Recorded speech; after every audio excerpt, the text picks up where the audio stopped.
Hello everyone, কেমন আছো তোমরা? আশা করি সবাই ভালো আছো। আমরাও খুব ভালো আছি। মৌসুমি লাইফস্টাইল থেকে তোমাদের অনেক স্বাগত, অনেক ভালোবাসা। আবার চলে এলাম আজকে একটা নতুন ভিডিও নিয়ে। সকালবেলা সোনাই ঘুম থেকে উঠে কিছু খাওয়া দাওয়ার পর সোনাই ঘর দালানগুলো আমাকে মুছে দেয়, প্রতিদিনই মুছে দেয়, কিন্তু ভিডিও করতে দেয় না। এই যে দেখো, ভিডিও করতে গেলেই আমার ক্যামেরাটা অফ করে দেয়, লজ্জা পেয়ে যায়, তাই ওর কোনো কাজই আমি দেখাতে পারি না। কম বেশি ও আমাকে এখন টুকটুক করে অনেক কাজেই হেল্প করে। কারণ তাই এটাই বলবো তোমাদের, যে ছেলেমেয়েরা বড় হয়ে গেলে বাবা মায়ের অনেকটা হেল্প হয়। এখনও ঘর দালান মুছে দেয়, আমাকে সবজি কেটে হেল্প করে দেয়, তারপর কিছু কিছু রান্না করবার জন্য এগিয়ে যায়, আমিও করতে দিই, কারণ একটু একটু করে শেখাটা খুবই দরকার সবার জন্যই।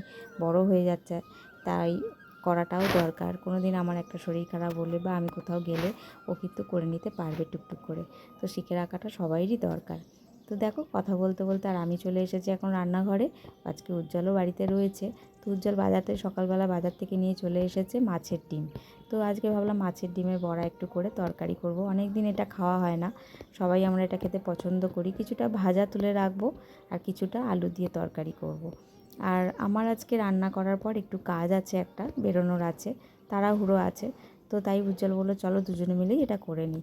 তো উজ্জ্বল আমাকে একটু পেঁয়াজগুলো কেটে আমাকে একটু রেডি করে দিচ্ছিল।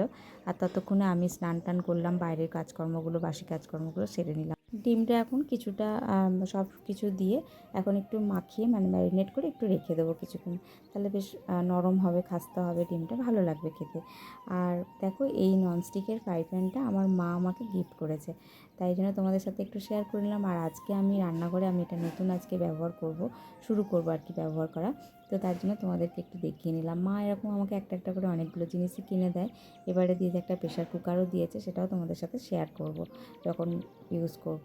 তো চলো ভিডিওটা দেখতে থাকো, আশা করছি আজকের ভিডিওটা তোমাদের খুব খুব ভালো লাগবে।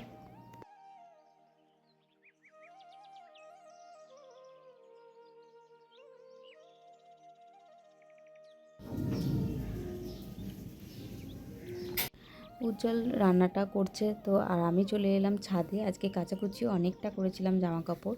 আর দেখো, আকাশের অবস্থা একদমই ভালো নয়, তাই ভাবলাম জামা কাপড়গুলো তুলে নিই। জল ঝরে গেছে, কিন্তু জামা কাপড়গুলো খুব একটা শুকায়নি। তো নিচে দিয়ে দেবো, নিচে ঘরের মধ্যে, কারণ আমি তো একটু বেরোবো বললামই। তো চলো জামা কাপড়গুলো এখন তুলবো বলে ছাদে চলে এসেছি।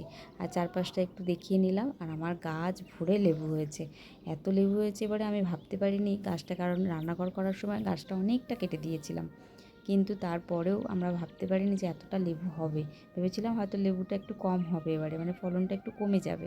গাছের অনেকগুলো ডাল কেটে দেওয়া হয়েছিল, কিন্তু দেখছি বেশ ভালো গাছটা, মানে লেবু হয়েছে। তো চলো, কথা বলতে বলতে দেখো উজ্জ্বল এখন আবার তরকারিটাও বসিয়ে দিয়েছে।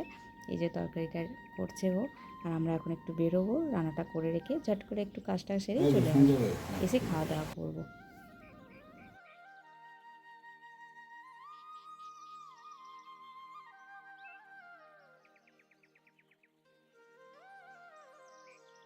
কী কী রান্না হলো একবার তোমাদের দেখিয়ে নিচ্ছি। যে চিংড়ি মাছের কাইজাল করেছি একটু সোনাইয়ের জন্য, অল্প একটু। আর এখানে একটা লাউ শাক পাতা বাটা করেছিলাম।